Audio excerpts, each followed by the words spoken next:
Welcome to the Cancer Survival Toolbox, an award-winning program brought to you by the National Coalition for Cancer Survivorship, or NCCS. With a grant from the Centers for Disease Control and Prevention, NCCS created this program focused on chronic lymphocytic leukemia, CLL, what it is, how it's treated and managed, and ways to cope with this increasingly treatable blood cancer. You can listen to this program alone or use it along with the original Cancer Survival Toolbox. Those recently diagnosed may want to listen to the Toolbox programs on communicating, finding information, and first steps for the newly diagnosed. Those over 60 may be interested in the program Topics for Older Persons. You can also refer to the resource booklet that comes with this CD for more information from many other sources, including national leukemia organizations. Let's discuss the term cancer survivor. At NCCS, we feel everyone diagnosed with cancer is a survivor, from the moment of diagnosis until the day we die. We use survivor to mean anyone dealing with CLL. There are four major forms of leukemia. Two are acute lymphocytic leukemia, ALL, and acute myelogenous leukemia, AML. Two are chronic lymphocytic leukemia, CLL, and chronic myelogenous leukemia, CML. Acute leukemias grow rapidly. Chronic leukemias advance slowly. Each year, around 5,000 people in this country are diagnosed with CML. About 15,000 are diagnosed with CLL, making CLL 3 times as common.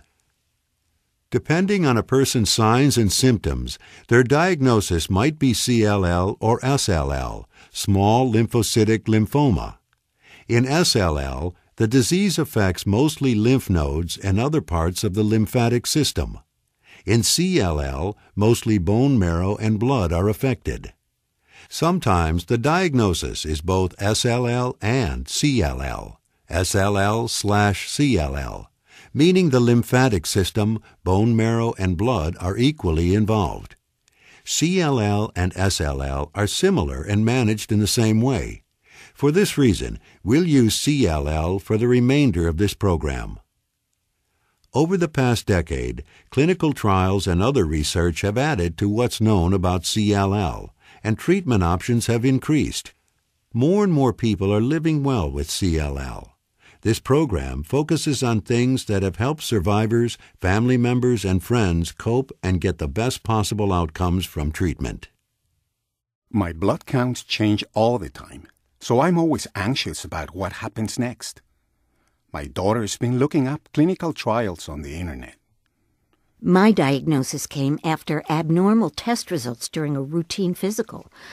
I hadn't noticed any symptoms.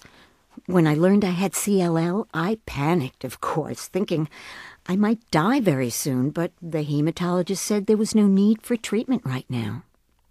I used to play golf, but now I'm short of breath and just too tired. I have trouble carrying laundry up from the basement. My legs buckle underneath me, and I can't make it up a flight of stairs without stopping to rest.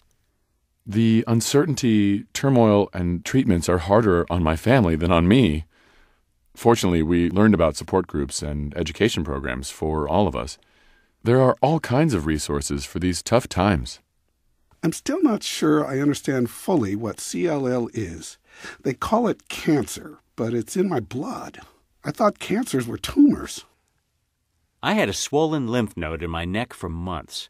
The doctor kept prescribing antibiotics for an infection. As you've just heard, when some people are diagnosed with CLL, they have no symptoms. Others might have general symptoms that could be caused by other health problems. The absence of clear-cut symptoms and the fact that some symptoms are like those for other illnesses are reasons for the time it takes and the number of tests needed to pinpoint a diagnosis of CLL. When learning about CLL, some basic knowledge of bone marrow and blood cells is useful.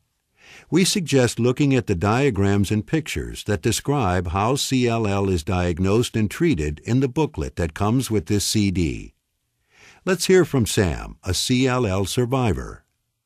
I'll probably need some form of treatment for the rest of my life. Anyone faced with CLL must not only manage normal everyday activities, but also be aware of problems that can come up and know what to do. And my wife and I are now pretty good about arranging medical visits, getting prescription refills on time, and submitting insurance claims. We also find and arrange for caregiving and support with other agencies such as home care, the infusion center, support groups, these sorts of things. It's likely Sam will always have CLL, yet he lives for periods of time when the disease is well controlled. It's important to notice Sam credits several resources for the help and support he and his family have gotten.